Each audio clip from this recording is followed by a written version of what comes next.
오늘 하나님께서 우리에게 주시는 말씀은 창세기 31장 17절에서 24절까지 말씀입니다. 창세기 31장 17절에서 24절까지 말씀 우리 같이 읽겠습니다.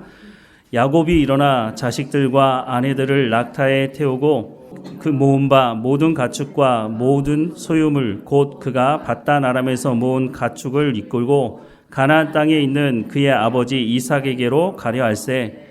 그때 라반이 양털을 깎으러 갔으므로 라헬은 그의 아버지의 드라빔을 도둑질하고 야곱은 그 거취를 아람 사람 라반에게 말하지 아니하고 가만히 떠났더라. 그가 그의 모든 소유를 이끌고 강을 건너 길리앗산을 향하여 도망한 지 3일 만에 야곱이 도망한 것이 라반에게 들린지라. 라반이 그의 형제를 거느리고 7일 길을 쫓아가 길리앗산에서 그에게 이르렀더니 밤에 하나님이 아람 사람 라반에게 현몽하여 이르되 너는 삼가 야곱에게 선악간에 말하지 말라 하셨더라. 아멘. 작년 이맘때쯤 저희 교회가 예배할 장소를 이곳저곳을 찾아보게 됐는데요. 평소에는 잘 보이지 않던 것이 교회를 예배할 곳을 찾다 보니까 눈에 들어오기 시작했는데 그것이 무엇이었느냐면 임대라고 써있는 가게들이었습니다. 평소에도 지나다니면서 임대라는 말을 가끔 보긴 했는데 우리가 예배할 장소를 찾다 보니까 임대라고 써붙인 가게들이 적지 않게 많다는 것을 알게 됐습니다. 그리고 나서 더 경제가 좋지 않아졌는지 요즘 보니까 임대에 써붙인 가게들이 훨씬 더 많이 는 것 같아 보입니다. 말로만 어렵다 하는 것이 아니라 실제적으로 우리의 피부에 와닿게 정말 어려운 시기가 아닌가 하는 생각을 해보게 됩니다. 이런 상황에서 정치인들은 상대방이 잘못했다고만 얘기를 하지 이게 우리 잘못입니다. 우리 때문입니다. 좀 더 열심히 해보겠습니다. 라고 하는 말을 듣기가 쉽지 않아 보입니다. 국민으로부터 위임받은 그 권력을 지키기 위해서 기득권과 그 권력을 지키기 위해서 수단과 방법을 가리지 않는 사람들의 모습을 보면서 참 꼴불견이다라는 생각도 하게 되고 터진 입이라고 그 입에서 쏟아내는 막말들을 들어보면서 참 해도 너무한다, 기가 막히다는 생각들을 많이 하게 됩니다. 저런 사람들에게 나라의 권력을 맡겼다니 한심하다는 생각이 들기도 하고 이런 것 때문에 밤잠을 이루지 못하는 사람들도 있다는 얘기를 듣게 됩니다. 그런데 오늘 우리가 살아가는 이 사회 속에서 직면하는 이런 문제들이 그러면 과거에는 없었느냐? 그렇지 않았죠. 그것들을 가둬두고 물 밑에 수면 아래로 꾹꾹 눌러놨던 것이 이제는 터져서 사람들에게 다 보이는 것이라고 생각이 듭니다. 물론 당장은 이 문제를 해결하기 위해서 긴급 수술을 해야 되는 상황이라고 생각이 듭니다. 하지만 더 중요한 것은 이 문제가 해결되고 나서 이 긴급 상황이 해결되고 나서 근본적으로 이 문제가 왜 생겨나는지를 우리가 생각하고 이 문제를 해결하지 않는다면 또다시 앞으로는 더 상상도 못할 일들이 또 벌어질 수 있다는 것을 우리는 기억해야 할 것입니다. 이런 현실적인 문제를 보면서 그러면 교회는 책임이 없는가? 라는 생각을 해보게 됩니다. 이미 많은 사람들이 교회를 향해서 손가락질하지 않습니까? 교회가 추락하고 있다고 하는 것에 대해서 누구도 아니라고 말할 수 없는 이런 상황 가운데 우리는 살아가고 있다고 하는 것입니다. 물론 모든 교회가 다 그런 것은 아닙니다. 소위 말하는 대형교회, 그 교회를 담임하는 목사들 입에서 나오는 말들을 들어보면 과연 저 사람들이 하나님의 말씀을 전하는 사람들인가 싶은 생각을 할 정도로 심각한 말들이 그 입에서 터져나올 뿐만 아니라 목사라고 말을 붙이기도 힘든 싹군이라고 성경에서 말하는 그런 사람들, 자신들의 탐욕과 이익을 쫓기 위해서 수단과 방법을 가리지 않는 사람에게 목사라는 말을 붙여줄 수 있는 건가? 목사로서 얼굴 들기가 쉽지 않은 시대를 살아가고 있지 않은가 생각을 하게 됩니다. 교회가 왜 이 지경에 이렇게 되었는가? 이렇게 물어보는 분들도 있습니다. 그런데 앞서 말씀을 드린 것처럼 교회 안에서도 골마있던 그것이 이제 터져나오기 시작한 것뿐이라고 생각이 듭니다. 이미 교회가 내리막길을 가기 시작한 지가 꽤 됐다고 말하는 사람들이 있습니다. 젊은 사람들이 교회를 떠나고 있죠. 이렇게 된 지가 적어도 20, 30년은 된 것 같습니다. 그래서 다음 세대가 어떻게 하면 다시 돌아올 것인가 고민하면서 대책을 내는 교회들도 있지만 올바른 대책을 내거나 교회가 제대로 된 길을 가는 교회들은 한국 교회 가운데 손꼽을 만큼 그렇게 많지는 않아 보인다고 하는 것입니다. 이제는 대책을 내놓는 걸 보면 과연 이게 대책인가 싶을 정도의 말들을 하는 것을 봅니다. 왜 이렇게 정말 올바로 이 문제를 해결하려고 하는 그 대책들이 나오지 않을까 고민을 해보면 그 대책을 세울 만한 실력이 있는 건가 하는 생각도 해보게 됩니다. 제대로 된 대책을 내세울 만큼 실력조차도 없는 것은 아닌가 하는 생각을 해보게 되는 거죠. 교회의 실력이 어디로부터 나온다고 여러분 생각하십니까? 한때는 교회가 사회복지센터가 되려고 문화센터가 되려고 부단히 노력했던 때가 얼마 되지 않았습니다. 그것이 교회의 본질이 아님에도 불구하고 지역사회를 섬겨야 된다는 그 표 아래 교회들이 이런 일들을 열심히 했습니다. 엄청난 재정을 쏟아붓고 인력도 프로그램도 그런 일들을 했죠. 지역사회 입장에서는 너무너무 좋죠. 정부가 이것을 책임져 줘야 되는데 정부가 책임지지 않을 때 교회가 나서서 이런 일들을 책임져 주니 얼마나 감사했겠습니까? 그런데 지금은 어떻습니까? 정부에서 운영하는 문화센터나 복지센터, 교회에서 그 뒤꿈치도 따라갈 수가 없습니다. 그래서 교회에서 운영하던 경로대학조차도 문 닫는 데가 수두룩합니다. 그리고 교인들은 교회를 떠나고 있죠. 왜 이렇게 됐을까요? 교회의 본질에 집중하지 않고 사람 끌어모으는 데 집중하고 교회에서 땅을 매입하고 건물 세우는 데 정신이 없었던 거죠. 그래서 땅을 매입하고 교회 건물은 세우는지 모르지만 그 안을 채워서 예배할 사람들은 점점 더 교회를 떠나가고 있다는 것입니다. 교회의 본질에 집중하지 못한 것입니다. 외적으로 보이는 것에 집중하다가 정말로 중요한 하나님의 말씀을 가르치고 사람을 키우는 일을 놓치고 말았다고 하는 것입니다. 지역사회를 섬기지 말라는 말이 아닙니다. 예수님도 여러 차례 구제에 대해서 말씀하셨습니다. 너희만 먹고 잘 살고 그렇게 하라는 말씀이 아니라 하나님이 주신 것을 가지고 구제하고 다른 사람을 섬기는 일을 하라고 예수님도 여러 차례 말씀을 하셨죠. 그런데 그런 문제들 중에 하나가 뭐냐 하면 모든 것이 목회자에게 집중되어져 있다는 것입니다. 그래서 목회자가 은퇴하거나 목회자가 자리를 옮기게 됐을 때 모든 동력을 잃게 되는 것이죠. 열심히 사회복지 관련된 지역사회를 섬기는 일을 했어도 목회자 한 사람 바뀌면 언제 그러냐는 듯이 모든 게 다 바뀌는 현실을 보게 되는 것이죠. 결국은 목회자가 좋아서 그 일을 하는 것은 아닌가 하는 의문도 들기도 합니다. 예루살렘 교회에도 이런 문제가 초창기에 있었습니다. 그런데 성경에 이것을 분명히 기록하고 있음에도 불구하고 왜 이것을 놓치고 목회자가 모든 것을 감당하려고 했는지 의문이 듭니다. 사도행전 6장 7절 말씀을 보면 하나님의 말씀이 점점 왕성하여 예루살렘에 있는 제자의 수가 더 심히 많아지고 허다한 제사장의 무리도 이 도에 복종하니라 라고 말씀을 하고 있습니다. 이런 결과를 가져온 이유가 무엇이냐 하면 예루살렘 교회에 구제의 문제가 생겼습니다. 히브리파 과부들에게 더 많은 구제가 가다 보니까 헬라파 과부들이 불평을 토하기 시작했습니다. 그래서 이 문제를 어떻게 해결했느냐? 성령과 지혜가 충만하고 칭찬 듣는 사람 7명을 세우고 사도들은 말씀과 기도에 전무하겠다고 그렇게 하고 난 이후에 조금 전에 읽었던 하나님의 사람들이 더 많아지게 되었다라고 성경은 말씀해주고 있다고 하는 것입니다. 사도행전 6장 3절부터 4절 말씀해 보면 형제들아 너희 가운데서 성령과 지혜가 충만하여 칭찬받는 사람 7을 택하라. 우리가 이 일을 그들에게 맡기고 우리는 오로지 기도하는 일과 말씀 사역에 힘쓰리라 라고 말씀을 하고 있습니다. 오늘로 말하자면 목회자는 하나님의 말씀을 전하는 데 집중하고 나머지 모든 사역은 성령이 충만하고 지혜가 충만하고 사람들로부터 칭찬 듣는 사람을 세워서 그 일들을 맡기고 목회자는 말씀을 열심히 전했더니 그 교회가 부흥하는데 하나님께서 그렇게 부흥하도록 하셨다라고 말씀을 하고 있다고 하는 것입니다. 그런데 요즘 교회들이 그렇게 하지 않았죠. 사람들을 키우지 않은 겁니다. 하나님의 말씀을 집중적으로 가르치지 않으니까 사람들이 그리스도인으로서 살아가면서 실력이 없는 겁니다. 물론 귀는 커져서 좋은 말씀을 듣는 귀는 커졌지만 실제적인 삶의 현장에서 하나님 말씀대로 순종하는 실력을 갖추지 못하는 겁니다. 그러니까 목회자 한 사람 바뀌면 교회가 휘청거리고 마는 것이죠.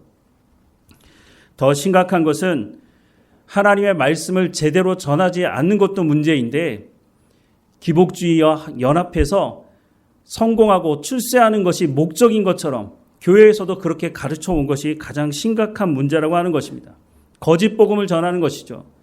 하나님의 말씀을 온전히 가르치지도 않는 뿐만 아니라 거짓 복음을 전하니 또 듣는 사람 입장에서도 성공하고 출세하고 풍요를 누린다는 그 말에 귀를 기울이고 그런 말만 듣기를 바라니까 그런 말만 전해주는 그 교회가 잘 될 리가 없는 것입니다. 오늘 우리가 당면하는 이런 열매들은 이런 결과로 맺어진 것이라고 볼 수가 있는 것입니다. 이렇게 해서 나타난 결과 중에 하나가 교회 세습에 대한 문제입니다. 교회 세습, 저는 있을 수 있다고 생각합니다. 제가 알고 있는 어떤 목사님은 아버지께서 목회하던 그 교회를 세습해서 목회를 하고 있습니다. 그런데 그 사정을 들어보면 이렇습니다. 아버지가 교회를 개척해서 열심히 사역을 하다가 과로로 일찍 돌아가시게 됐습니다. 그래서 노회에 모이는 사람들이 있으니까 목사님을 좀 보내달라. 여러 차례 말을 했지만 아무도 이 교회에 오지 않았다고 하는 것입니다. 왜냐하면 몇 사람 모이지 않으니까 사례비도 제대로 받을 수 없는 그런 상황이니까 목사님들이 오지 않는 겁니다. 그래서 기다리다 어쩔 수 없어서 이 아들이 내가 신학을 해야 되겠다. 그래서 신학을 하고 목사가 돼서 그 교회를 안정적으로 잘 목회를 하고 있다는 것입니다. 누가 이런 교회를 향해서 세습했다고 문제가 있다고 누가 그렇게 말을 하겠습니까? 그런데 분명한 것은 이 세습 문제로 세상 사람들까지 시끄럽습니다. 교인들만 시끄러운 것이 아니라 세상 사람들도 손가락질하면서 왜 교회를 세습하냐고 손가락질을 한다고 하는 것이죠. 왜 그렇게 말을 할까요? 교회를 이렇게 세습한다고 손가락질 당하는 그 교회의 모습을 보면 엄청난 재력과 권력을 가지고 있습니다.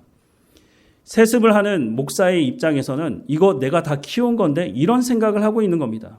말로는 교회가 예수 그리스도가 교회의 머리라고 말하지만 자신의 능력으로 이 교회를 키웠다고 생각을 하는 거죠. 그러니까 그 권력과 그 재력을 놓고 싶지 않은 겁니다. 어떻게 해서든지 지키려고 하는데 은퇴할 나이가 되니까 자기 자식을 그 자리에 앉히고 뒤에서 모든 것을 조종하고 싶어 하는 것이죠. 그래서 세상 사람들도 손가락질 하는 거죠. 물론 세상 사람들이 손가락질 하는 거 이기적인 말이라고 생각이 듭니다. 그 사람들은 하면 더했지 교회를 향해서 과연 손가락질 할 수 있을까 하는 생각을 하지만 그 사람들조차도 교회는 그렇게 하면 안 된다고 하는 것을 세상 사람들도 다 알고 있다고 하는 것입니다. 그런데 심지어는 그 세습을 옹호하는 사람들도 있고 총회에서조차 이것이 문제라고 거론조차 잘 하지 못하고 그 세습을 합법화해주는 모습을 보게 되는 것입니다. 총회의 임원이라고 하는 사람들 중에는 이것을 옹호하는 사람들, 왜 그 사람들이 그것을 옹호할까요? 그 교회에서 떨어지는 콩고물이 있으니까 거기에 붙어서 잘못된 결정을 내리는 거죠. 또 요즘에 어떤 사람들은 목사님들 향해서 목사님 좌파입니까 우파입니까 물어보는 사람들도 있습니다. 왜 이런 질문을 할까요? 자신들이 듣고 싶은 말을 듣고 싶은 거죠. 하나님의 말씀을 듣지 않으면서 왜 목사에게 정치적인 성향이 어떠냐고 물어보는 것일까 하는 의문이 들기도 합니다. 물론 사람들이 다 정치적인 성향이 있죠. 어떤 사람은 좌쪽에 편향되는 사람이 있고 중간도 있고 우쪽으로 편향되는 사람도 있기 마련입니다. 그런데 자기가 어떤 정치적인 성향을 가지고 있다고 사람들 앞에 서서 선동을 하기 시작한다면 그건 목사로서 해야 될 일이 아닌 것이죠. 예수님이 승천하실 때 제자들에게 이런 황당한 질문을 하기도 했습니다. 사도행전 1장 3절에서 8절 말씀해 보면 그가 고난 받으신 후에 또한 그들에게 확실한 많은 증거로 친히 살아계심을 나타내사 40일 동안 그들에게 보이시며 하나님 나라의 일을 말씀하시니라. 사도들과 함께 모이사 그들에게 분부하여 이르시되 예루살렘을 떠나지 말고 내게서 들은 바 아버지께서 약속하신 것을 기다리라. 요한은 물로 세례를 베풀었으나 너희는 몇 날이 못되어 성령으로 세례를 받으리라 하셨느니라. 그들이 모였을 때 예수께 여쭈어 이르되 주께서 이스라엘 나라를 회복하심이 이때니까 하니 이르시되 때와 시기는 아버지께서 자기의 권한에 두셨으니 너희가 알 바 아니요 오직 성령이 너희에게 임하시면 너희가 권능을 받고 예루살렘과 온 유대와 사마리아와 땅끝까지 이르러 내 증인이 되리라 하시니라 라고 말씀하고 있습니다. 예수님이 부활하시고 나서 40일 동안 제자들을 만나셔서 하나님 나라의 일을 가르치셨다고 말씀하고 있습니다. 예수님이 십자가에 못 박혀 죽으시기 전에도 가장 집중했던 사역이 하나님의 말씀을 가르치는 사역이었습니다. 40일 동안 부활하신 예수님께서 제자들에게 하나님 나라의 일, 그러니까 예수님께서 죽으시기 전에 가르치셨던 그 하나님의 말씀을 가르치시는 것을 다시 반복하셨다면 하나님 말씀 가르치는 사역이 얼마나 중요한지를 예수님께서 몸소 보이신 것 아니겠습니까? 그런데 그 말씀을 듣는 제자들이 마지막 순간에 했던 말이 뭐라고요?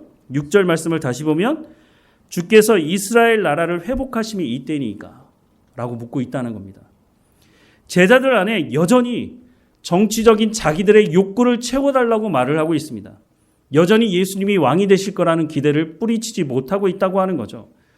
예수님은 이런 말씀을 하시지도 않는데 제자들이 듣고 싶은 말은 하나님의 나라가 어떻게 되든지 난 잘 모르겠고 이스라엘 나라가 지금 로마로부터 지배를 당하고 있는데 언제 예수님이 왕이 되셔서 우리를 회복시키고 독립시켜 주실 겁니까? 라고 묻고 있는 거죠. 그러자 제자들에게 예수님 뭐라고 말씀하십니까? 7절과 8절 말씀을 다시 보면 때와 시기는 아버지께서 자기의 권한에 두셨으니 너희가 알 바 아니요 오직 성령이 너희에게 임하시면 너희가 권능을 받고 예루살렘과 온 유대와 사마리아와 땅끝까지 이르러 내 증인이 되리라 라고 말씀하고 있다는 겁니다. 예수님이 제자들에게 너희가 알 바 아니다 라고 말씀하고 있습니다. 그러면서 성령이 임하기를 기도해라 라고 말씀을 하고 있다고 하는 것입니다. 예수님도 정치적인 이 질문에 대해서 나도 잘 모르겠다 라고 말씀을 하고 있는데 요즘 정신나간 신학교 교수들까지 앞장서서 아주 정신나간 말을 하는 걸 보면 긴 한숨이 나옵니다. 야당 대표를 죽일 암살 계획이 있다는 소식이 전해지자 뭐라고 얘기했습니까? 그 계획이 성공을 빈다. 또 내란을 일으킨 사람에게 예수 그리스도에 준하는 인물이다. 이렇게 말한 사람이 신학교에서 목회자가 될 사람들을 가르쳤던 신학교 교수라고 하는 것입니다. 참 기가 막힌 일입니다. 그런데 참 얼굴을 들 수가 없는 것이 이렇게 말한 이 두 명의 신학교 교수가 우리 교단 장로의 신학교에서 가르쳤던 교수라고 하는 것입니다. 총회가 나서서 대국민 사과를 해야 되지 않을까 싶은 생각이 듭니다. 그런데 우리 총회 그렇게 하지 않을 겁니다. 대형교회가 세습하는 것을 합법화하고 그것을 옹호하는 사람들이 질비하게 앉아 있으니 대국민 사과할 턱이 없는 것이죠. 목사의 한 사람으로서 제가 대신 사과 드리고 싶은 생각이 듭니다. 그렇다고 해서 모든 목회자가 이렇게 개 짖는 소리 같은 이 말을 다 수용하는 것이 아닙니다. 여전히 교회를 개혁하고 하나님의 말씀을 제대로 전하려고 하는 목회자들이 여전히 있다고 하는 것입니다. 이런 모습을 보면서 긴 한숨이 나오기도 합니다. 하지만 또 다른 한편으로는 감사하다는 생각을 합니다. 어떤 면에서 감사하느냐? 지금까지 드러나지 않았던 오랫동안 골마왔던 그런 이들이 밖으로 터져나와서 뭐가 문제인지 사람들이 이제 보기 시작했다고 하는 것입니다. 이 말이 무슨 말이냐? 그러면 이 문제를 어떻게 해결할 것인가 하는 그냥 분노만 있는 것이 아니라 이 문제를 도대체 어떻게 해결할 것인가라고 하는 고민을 더 깊이 하게 될 수 있다고 하는 것입니다. 물론 여전히 아무 생각 없이 묻어가는 사람들도 있겠지만 이것이 터져나왔으니 이제는 우리가 어떻게 이 문제를 해결할 것인가 기도하며 그 방법을 찾는 일도 있을 거라고 생각이 듭니다. 중앙대학교의 도고 동문과 교수 중에 김누리 교수라고 하는 사람이 있습니다. 이 사람이 오늘 우리가 당면한 이 현실 속에 일어난 문제가 왜 일어나는지에 대해서 자기 나름대로 분석한 것을 이야기하는 것을 들은 적이 있습니다. 오늘 한국 사회에 이렇게 계엄이 터지고 군인들이 국회로 들어가고 세뇌당한 것으로 보이는 사람들이 법원을 공격하고 이런 말할 수 없는 말들이 쏟아져 나오는 것은 한국 사회가 한국사의 교육이 경쟁 교육이었기 때문에 이런 일들이 생겨난 것이다 라고 주장을 합니다. 여러분도 혹시 기억이 나실지 모르겠는데 한 기업에서 이런 광고를 한 적이 있습니다. 2등은 기억되지 않는다. 한 기업에서 광고를 한 내용인데요. 물론 기업 입장에서는 물건을 많이 팔아야 되니까 그렇다 한다는 생각을 하게 되지만 이 광고 문구가 단지 한 기업의 광고 문구가 아니라 한국 사람 모든 사람들 안에 뼛속 깊이까지 새겨진 말이라고 하는 것입니다. 한국 사회는 교육이 시작되는 그 아이들이 교육을 받는 그 순간부터 무한 경쟁 속에서 교육을 받게 됩니다. 여러분 학교 다니실 때도 아마 그런 반이 있었는지 모르겠는데 제가 학교 다닐 때 우열반이라는 게 있었습니다. 소위 말하는 서울대 갈 수 있는 아이들을 따로 반을 조직을 해서 가르치는 거죠. 소위 말하는 명문 고등학교가 어떤 고등학교냐? 그 해에 몇 명의 학생을 서울대에 보내느냐에 따라서 그 학교가 명문인지 아닌지가 판가름 나니 그렇게 했던 것이죠. 이렇게 경쟁 사회를 뒷받침해주는 정신적인 지주가 있는데 그것이 바로 진화론입니다. 진화론에서 주장하는 게 뭡니까? 약육강식, 적자생존, 자연 도태 아닙니까? 이런 논리를 수용한 사회학자 중에 허버트 스펜서라고 하는 사람, 영국 사람이 있습니다. 이 사람은 무엇을 주장했느냐 하면 이게 동물 사회에서만 적용되는 것이 아니라 인간이 살아가는 사회에도 적용을 해야 한다라고 해서 사회적 다윈주의라고 하는 것을 주장을 했습니다. 이런 주장을 수용한 사람이 있었는데 그 사람이 독일에서 제2차 세계대전을 일으켰던 히틀러입니다. 히틀러가 주장하는 게 뭡니까? 민족 우월주의를 주장하는 것입니다. 그러니까 강자만 살아남는다는 거죠. 진화론에서 말하는 것이죠. 그래서 게르만 민족이 가장 뛰어난 민족이고 유대인들은 저급한 민족이니까 저 유대인들은 다 잡아 죽여도 돼 라고 주장을 하고 실제적으로 수백만을 잡아 죽였죠. 죄책감을 가지지 않는 겁니다. 그리고 전쟁이 끝나고 약 20년 정도 지나고 나서 독일 사회의 반성이 일어나면서 도대체 우리가 이 문제를 어떻게 해결하고 앞으로는 이런 사람들을 어떻게 만들지 않을 수 있을까 고민하다가 결정을 내리는 것이 독일의 교육 체계를 다 바꾸는 것이었습니다. 이 모든 결과는 경쟁 교육으로부터 시작된 것이니 모든 경쟁을 학교에서 사라지게 해야 된다. 그리고 그렇게 해서 대학 입시를 보는 시험도 없애고 학생들과 학교의 우열을 가리는 것도 일체 금지했다고 합니다. 경쟁 교육은 야만이다라고 하는 모토를 삼고 그렇게 이 사람들이 교육을 시작을 했다고 합니다. 그래서 요즘에도 보면 일본은 2차 세계대전을 일으킨 것에 대해서 반성하지 않습니다. 그런데 독일은 잊을만 하면 총리나 이런 영향력이 있는 사람들이 나와서 우리가 잘못했다고 사죄한다고 그렇게 말하는 것이 바로 이런 이유가 있는 것입니다. 경쟁 교육의 결과가 이 히틀러와 같은 악마를 만들어냈기 때문에 이 사람들이 이거 모든 것을 중단한 것이죠. 오늘 한국은 어떻습니까? 끊임없이 경쟁하도록 만듭니다. 그래서 엘리트, 기득권층을 만들어 냈습니다. 그리고 오늘 우리는 그 사람들이 어떤 잘못을 하고 있는지를 우리의 눈으로 목격하고 있는 것입니다. 그 권력과 기득권을 잃지 않기 위해서 수단과 방법을 가리지 않는 것 이미 알고 있었지만 정말 해도 너무한다고 볼 정도로 겉으로 모든 국민이 알 수 있도록 그렇게 드러나게 됐죠.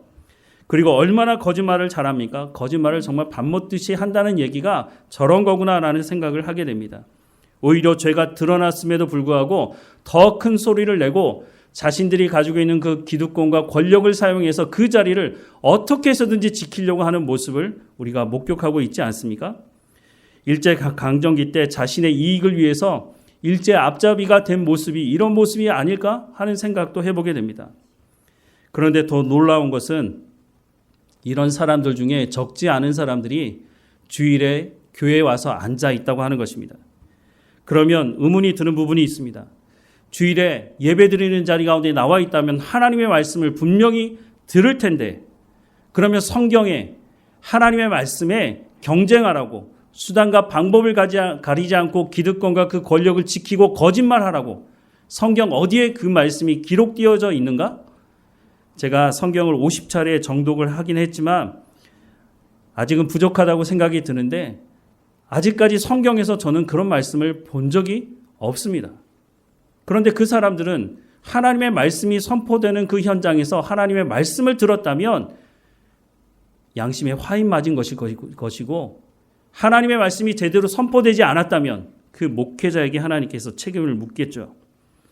마가복음 10장 45절 말씀에 보면 인자가 온 것은 섬김을 받으려 함이 아니라 도리어 섬기려 하고 자기 목숨을 많은 사람의 대속물로 주려 함이니라 라고 말씀을 하고 있습니다. 예수님이 이 땅에 오신 목적이 뭐라고요? 섬기려 오셨다고 말씀합니다. 그리고 예수님은 십자가에 못 박혀 죽으심으로 우리에게 생명을 주셨다고 말씀하고 있습니다. 제가 어렸을 때부터 교회 다니면서 자주 들었던 말 중에 하나가 머리가 되고 꼬리가 되지 않게 해달라는 것입니다. 강대상에서 기도하시는 분도 그렇게 기도했고 말씀을 전하는 분도 그렇게 말씀을 전하는 것을 들었습니다. 그래서 그런 것일까요? 교회 출신 중에 많은 사람들이 정부의 요직에 들어갔고 열심히 그 자리에 올라가려고 부단히 노력을 했다는 것이죠. 제가 조금 전에 드렸던 머리가 되고 꼬리가 되게 하지 말라고 하는 이 말은 성경에 분명히 기록된 말씀입니다. 신명기 28장에 기록된 말씀입니다. 그런데 이 말씀이 왜 선포되었는지 앞뒤 전후 문맥을 설명하는 목회자들을 만나기가 쉽지 않다는 거죠. 그리고 더 나아가서는 이 말씀만 딱 떼내어서 어떻게 가르치느냐? 성공하고 잘 먹고 잘 살고 출세하는 것이 예수 잘 믿는 증거라고까지 말을 한다는 것이죠. 그러면 반대로 말하자면 실패하는 사람, 도대체 잘 사는 것이 얼마나 가져야 잘 사는 것인지 모르겠지만 부자들에 비해서 잘 먹고 잘 살지 못하는 사람들은 그러면 예수를 잘 못 믿는다는 말입니까? 안 그래도 성공과 출세를 위해서 발버둥치는 사람들에게 성공하고 출세하는 것이 예수 잘 믿는 것이라고 말을 해주니 그러면 그 자리에 올라가기 위해서 내가 어느 정도 불법을 행해도 수단과 방법을 가리지 않아도 하나님께서 다 눈 감아 주시려나 보다. 이런 생각하지 않겠습니까? 교회에서 이런 문제가 드러났을 때 이런 사람들에 대해서 책망하지 않습니다. 치리하지도 않습니다. 교회 교인이 세상에 나가서 불법을 행하고 그것이 사회적인 문제를 일으켜도 그 교회에서 그 사람에게 치리하지 않습니다. 오히려 그런 사람들을 자랑합니다. 우리 교회에 이런 사람이 다녀. 우리 교회에 이렇게 높은 사람이 있어. 그리고 그 사람을 어떻게 해서든지 항존직에 앉히려고 합니다. 그래서 강제적으로 항존직에 자리를 마련해 주는 사람들도 있는 것이죠. 그러니 이런 불법을 행하는 사람들이 교회에 와서 앉아 있지만 죄책감도 느끼지 않는 것입니다. 일종의 면죄부를 주는 것은 아닌가 하는 생각을 해보게 됩니다. 하나님께서 말씀하시는 그 말씀이 무엇인지를 우리가 제대로 알지 못하면 엉뚱한 결과를 만들어내고도 그것이 하나님의 말씀이라고 주장하는 엉뚱한 일을 범하게 많은 것입니다. 신명기 28장 말씀을 보면 내가 내 하나님 여호와의 말씀을 삼가 듣고 내가 오늘 내게 명령하는 그의 모든 명령을 지켜 행하면이라고 말씀을 시작하고 있습니다. 이 말씀이 신명기 28장 전체를 이끄는 말씀입니다. 내가 내 하나님 여호와의 말씀을 삼가 듣고 내가 오늘 내게 명령하는 그의 모든 명령을 지켜 행하면, 그 이후의 말씀이 이렇습니다. 내 하나님 여호와께서 너를 세계 모든 민족 위에 뛰어나게 하실 것이라. 내가 내 하나님 여호와의 말씀을 청종하면 이 모든 복이 내게 임하며 내게 이르리니 성읍에서도 복을 받고 들에서도 복을 받을 것이며 내 몸의 자녀와 내 토지의 소산과 내 짐승의 새끼와 소와 양의 새끼가 복을 받을 것이며 내 광주리와 떡반죽 그릇이 복을 받을 것이며 내가 들어와도 복을 받고 나가도 복을 받을 것이니라. 여호와께서 너를 대적하기 위해 일어난 적군들을 내 앞에서 패하게 하시리라. 그들이 한 길로 너를 치러 들어왔으나 내 앞에서 7길로 도망하리라.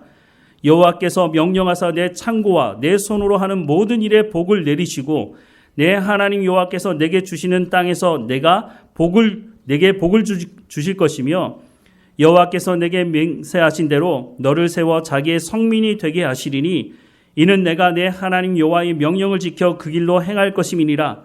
땅의 모든 백성이 여호와의 이름이 너를 위하여 불리는 것을 보고 너를 두려워하리라.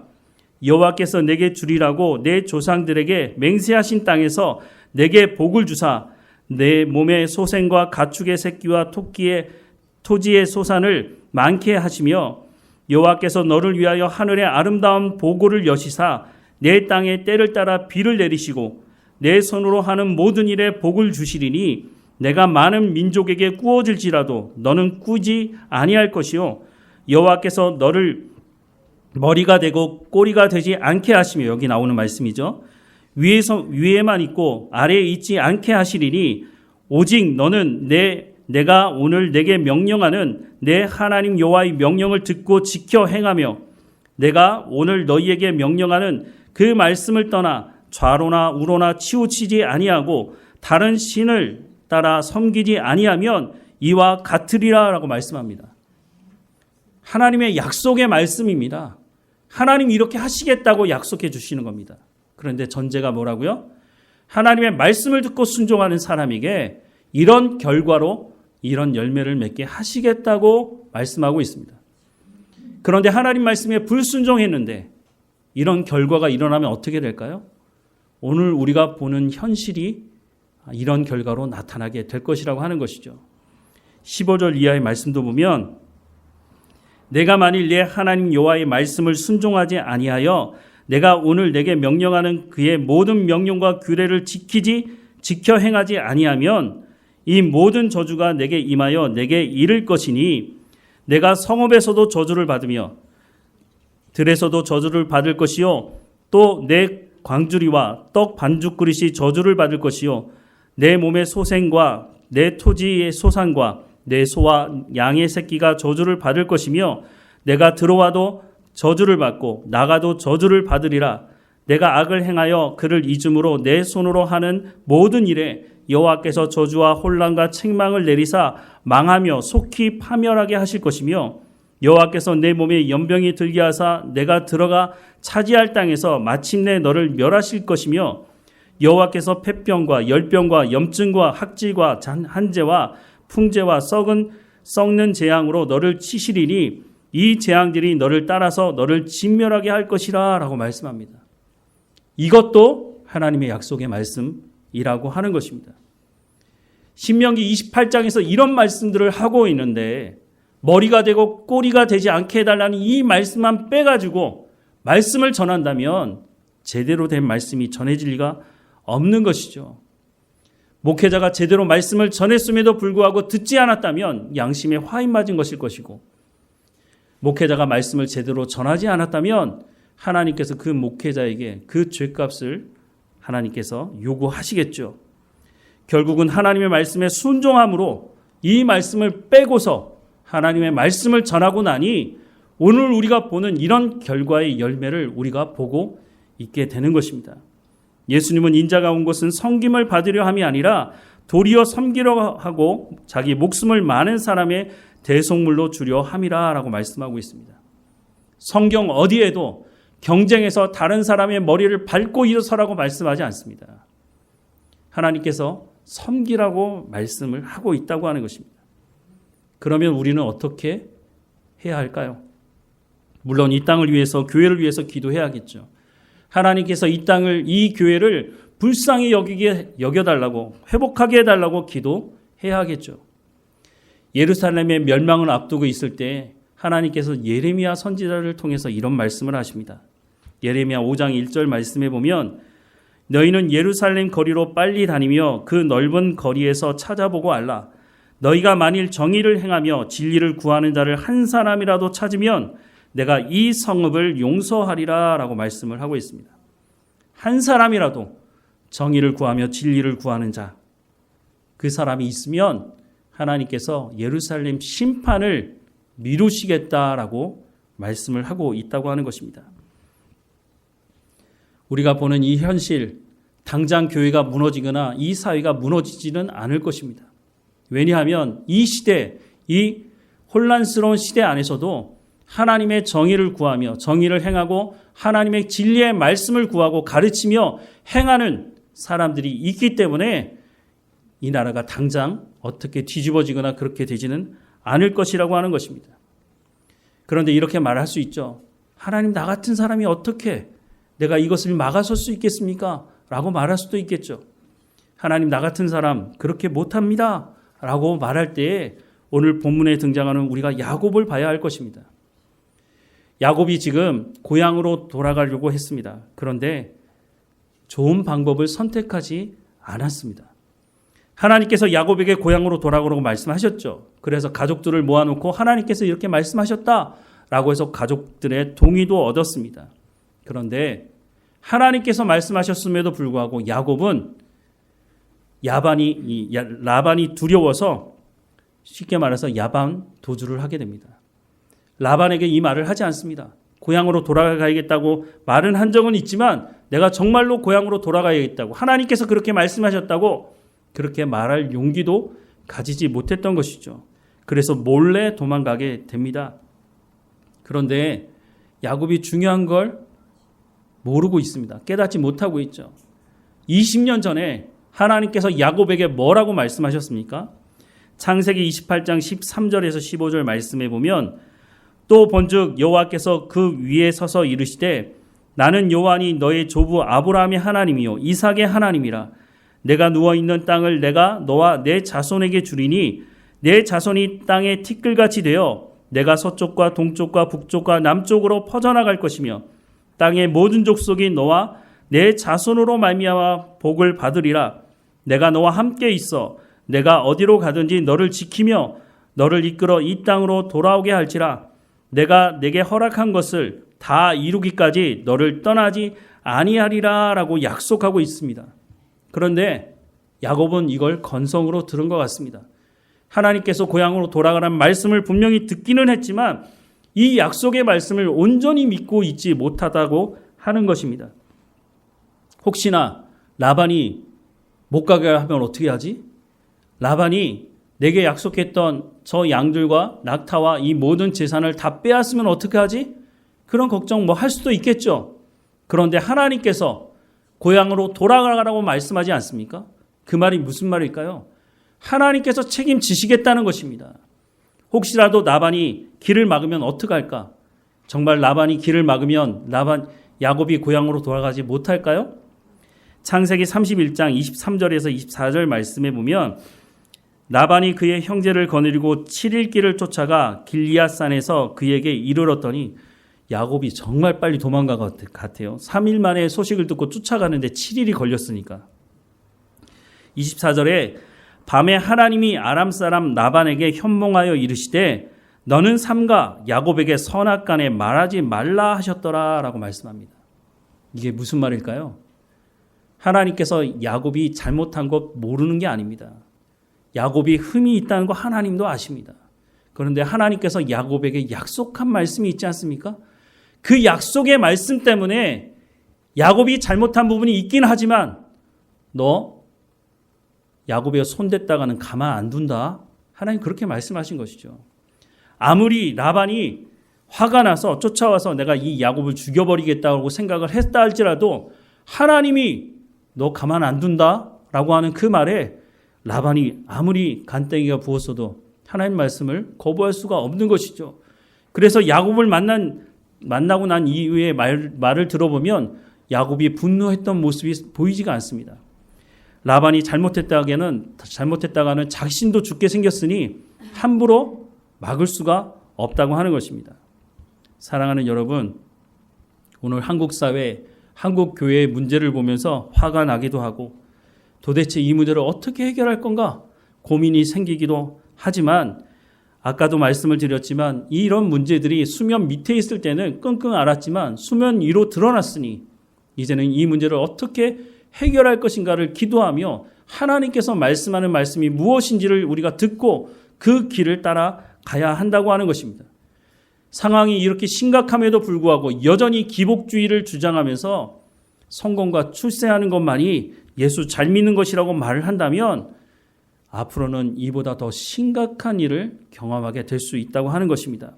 이미 이스라엘 백성들이 그 모습을 보여주지 않습니까? 이스라엘 백성들 하나님의 말씀을 전하는 회개하고 돌이키라고 하는 그 말을 수도 없이 들었음에도 불구하고 오직 잘 먹고 잘 살고 풍요를 위해서 우상까지 숭배했던 이 사람들 결국은 어떻게 됐습니까? 나라가 망하고 포로로 붙잡혀가는 일이 있었다고 하는 것을 오늘 우리에게 말씀해주고 있는 것입니다. 탐욕의 결과가 이러하다고 말씀해주고 있는 겁니다. 성경뿐만 아니라 역사 속에서도 이런 모습은 적지 않게 찾아볼 수가 있는 거죠. 이런 상황 속에서 교회를 떠나는 사람들도 있습니다. 내가 예수를 믿지만 내가 교회는 안 간다. 저는 이 말이 틀렸다고 생각이 듭니다. 정말 예수를 제대로 한다면 교회를 떠날 수 없는 겁니다. 교회가 어떻게 세워졌습니까?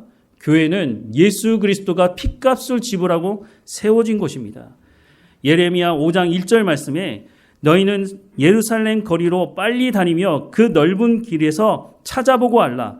내가 만일 정의를 행하며 진리를 추구하는 자를 한 사람이라도 찾으면 내가 이 성읍을 용서하리라고 말씀하십니다. 하나님은 교회를 통해서 이 세상을 고치시고 하나님은 교회를 통해서 하나님 믿는 사람들이 어떤 삶을 살아가는지를 보여주기 원하시지 교회 밖으로 떠나서는 이 문제를 해결할 수가 없다고 하는 것입니다. 하나님께서 교회를 핏값을 주고 사셨다는 것을 여러분 기억하셔야 됩니다. 예배 현장에서 떠나서 교회를 떠나서 불평하고 원망하는 사람, 그게 더 쉬울 수도 있습니다. 교회를 향해서 손가락질하고 욕하는 거 어렵지 않습니다. 하지만 그 속에서 하나님의 말씀 듣기를 사모하고 그 말씀을 정의를 행하며 하나님의 말씀을 추구하고 그 말씀대로 살아내는 것, 그것을 통해서 그 사람을 통해서 하나님은 역사하시겠다고 성경이 분명히 말씀하는데 난 예수를 믿는데 교회는 안 다녀. 하나님은 그런 사람을 통해서 역사하지 않으신다고 하는 것입니다. 우리가 교회 안에서 하나님 말씀 듣기를 사모한다면 성령의 충만함을 구해야 하죠. 언제가 이 나라를 회복할 때입니까? 묻고 있는 그 제자들에게 예수님 뭐라고 말씀하셨다고요? 성령이 임할 때까지 기도해라 라고 말씀합니다. 성령이 임하고 나서 예루살렘에 독립이 왔습니까? 독립이 오지 않았습니다. 하지만 성령의 충만함을 받은 사람들이 하나님 말씀을 깨닫고 전 세계로 흩어져서 참 자유가, 참 정의가 무엇인지를 복음을 증거하는 이런 일들이 일어났다고 하는 것을 우리가 반드시 기억해야 할 것입니다. 교회가 추락하고 있는 것처럼 보이는 이 시대에 우리가 해야 되는 것, 지금 해야 하는 것은 하나님의 말씀으로 돌아가는 것입니다. 내가 할 수 있는 것, 그것으로는 감당할 수 없습니다. 인간은 이 문제 해결되면 언제 그랬냐는 듯이 또다시 다른 일들을 범하게 될 것입니다. 하나님의 말씀으로 돌아가지 않으면 근본적인 문제가 해결되지 않습니다. 하나님의 말씀을 듣고 우리가 근본적인 변화를 가지고 하나님께서 찾으시는 그 한 사람이 내가 될 수 있도록 하나님 말씀을 듣고 순종하는 우리 모두가 되기를 주님의 이름으로 축원합니다. 우리 결단의 찬송 이후에 결단의 기도를 드리겠습니다.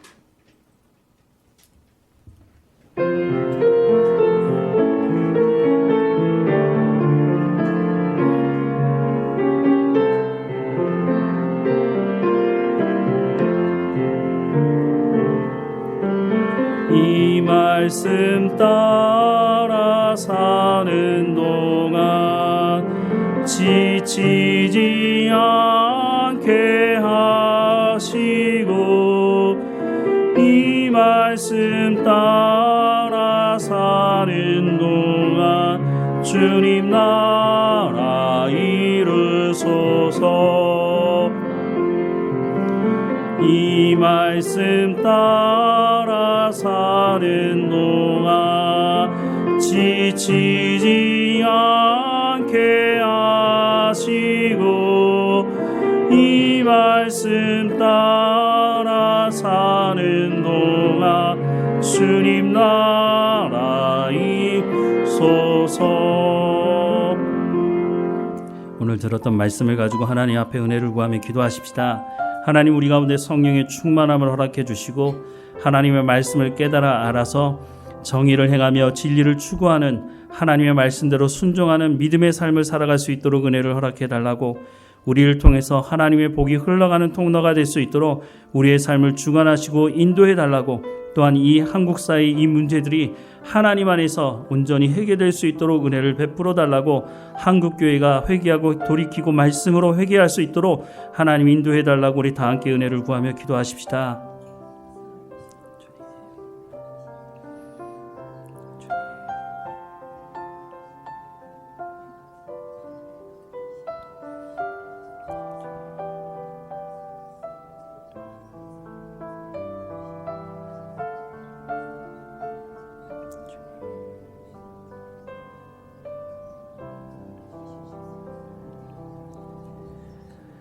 사랑하는 하나님, 정의를 행하며 진리를 추구하는 한 사람이라도 찾으면 내가 이 성읍을 용서하리라고 말씀하시는 이 말씀을 우리가 듣게 하시고, 나 같은 사람이 무엇을 할까라고 하는 것이 아니라 우리가 하나님의 말씀 듣기를 사모하고 성령 충만함을 통해 하나님 말씀을 깨달아 알아서 우리의 삶 현장에서 하나님의 말씀을 살아낼 수 있도록 은혜를 허락해 주옵소서.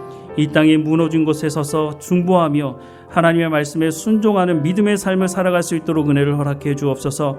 우리도 세상 사람들과 똑같이 손가락질만 하는 사람들이 아니라 하나님의 말씀을 붙들고 믿음의 삶을 살아가는 그리스도인으로 살아갈 수 있도록 은혜를 허락해 주옵소서.